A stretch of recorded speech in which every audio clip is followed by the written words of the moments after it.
arte en Nueva York está por todos lados. Hola, soy Vivian. Nací en Guatemala, pero vivo aquí en Nueva York. Suscríbanse a este canal y yo los llevo a la zona de arte en Nueva York. Buenos días. Hay 30 grados Fahrenheit en New York. Nos vamos a New Jersey.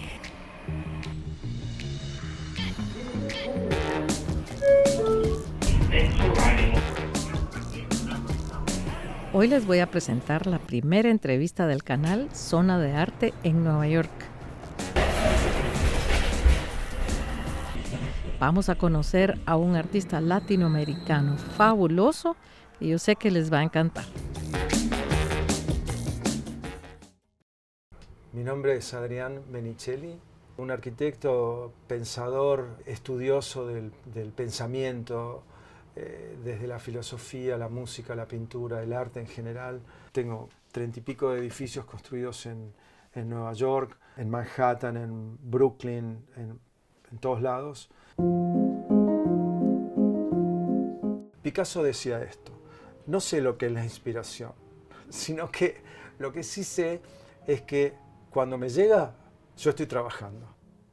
Estoy hablando con alguien y siempre tengo un lápiz en la mano y está una de mis libretas y las voy llenando con estos dibujos de charlas, de conversación, ¿no? En general me salen algunas cosas que después las puedo implementar en mis cuadros, como estos trabajos que hice al mismo tiempo que iba leyendo la Odisea. A mí me salen estas figuritas, como estas figuras humanas, un poco estilizadas, medio regordetas, pero esto es lo que a mí me salía. Entonces, leyendo la Odisea, empecé a dibujar a Odiseo un poco más usando pasteles, en diferentes contextos. Le escribo cosas arriba. Argos, el perro de Ulises. Lo sigue desde que sale de Troya, iba en el barco con todos sus guerreros y marineros.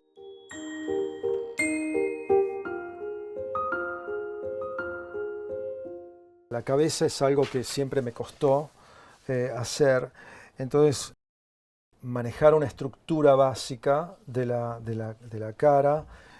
La cuestión estaba en empezar a buscar diferentes posiciones de la cara. Entonces acá son todas caras mirando hacia arriba, mirando hacia el otro lado. Lo mismo, se pueden ver las líneas que estructuran las caras y los ojos. Esto es mirando hacia abajo, va a haber más direccionalidad en la nariz.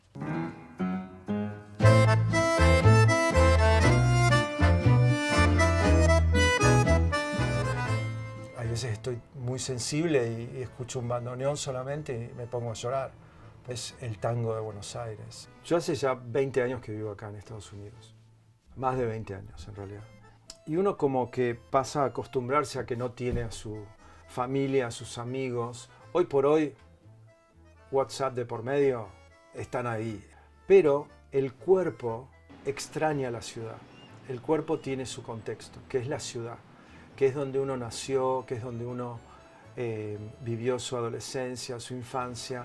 Voy a Buenos Aires y es como, ¿viste? No sé qué es lo que hay en el aire, pero hay algo que el cuerpo sabe que es de ese lugar.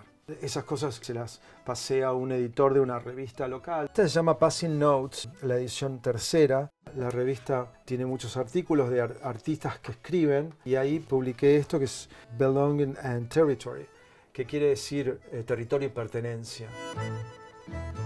Digamos, no es que por ser arquitecto lo único que pienso es en arquitectura, siempre estoy pensando que es la música, la literatura. Borges es alguien que me absorbe completamente. Creo que El Inmortal lo leí como 10 veces, una cosa así.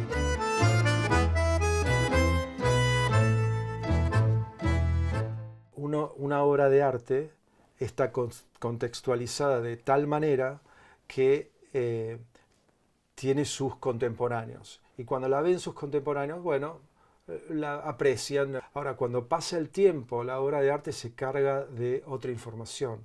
Esa información es la duración. Uno mira una obra de arte y uno se siente reflejado por el momento. Ok, pasa el tiempo, uno se casa, tiene hijos, vuelve a ver la obra de arte y esa obra es diferente. Es diferente porque tu contexto es diferente, tu memoria es diferente. Hoy por hoy, sobre todo en el arte contemporáneo, uno no puede ir a ver sin informarse. Uno ya tiene las obras predigeridas de Van Gogh, de Miguel Ángel, de Dalí. Obviamente todo el mundo entiende eso. Es parte del bagaje cultural que uno tiene. Es muy difícil mirar obra hoy porque uno tiene que entender el contexto. Una banana colgada en la pared de un museo, bueno, no tiene que ver con esa banana en sí, tiene que ver con la actitud del artista. Una pintura que es no más grande que esto y tiene una fecha. Pensé para mí, digo, ¿qué es esto? El tema es que uno tiene que saber qué es esa fecha. Cuando uno entiende qué es esa fecha, uno empieza a contextualizar las cosas y decir, hay un pensamiento detrás de eso.